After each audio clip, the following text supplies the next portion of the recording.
Bonjour chers CE2, ce matin nous voyons la deuxième partie de notre leçon sur les fractions. Comment lire des fractions?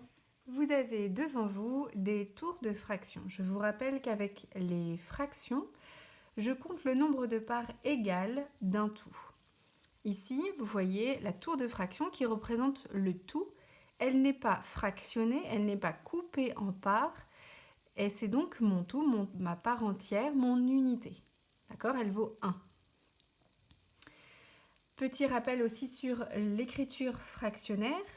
Donc si je prends une tour de fraction que je divise en deux morceaux, d'accord, deux morceaux égaux, je rappelle que c'est bien important que les parts soient égales, eh bien elle est coupée en deux morceaux, donc le dénominateur sera 2 puisque j'ai deux parts. Le numérateur, c'est le chiffre qui m'indique combien de parts j'ai prises sur le total des parts. Ici, il y a écrit 1 sur 2 parce que j'ai pris une part sur les deux parts découpées. Maintenant, nous allons voir un petit peu de vocabulaire pour être beaucoup plus précis pour nommer, appeler des fractions. La fraction que j'ai coupée en deux morceaux, en fait, je l'ai coupée en deux moitiés.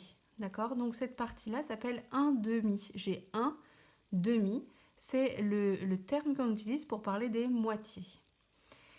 Si je regarde la tour de fraction orange, elle est coupée en trois parts égales. Le dénominateur est 3. Et donc, on appelle ça des tiers. Donc, si je prends un morceau sur les 3, je prends un tiers. Si je prends deux morceaux sur les 3, je prends 2 tiers, etc. Si la barre de fraction est coupée en 4 parties égales, on appelle ça des quarts. Ici, je prends un quart.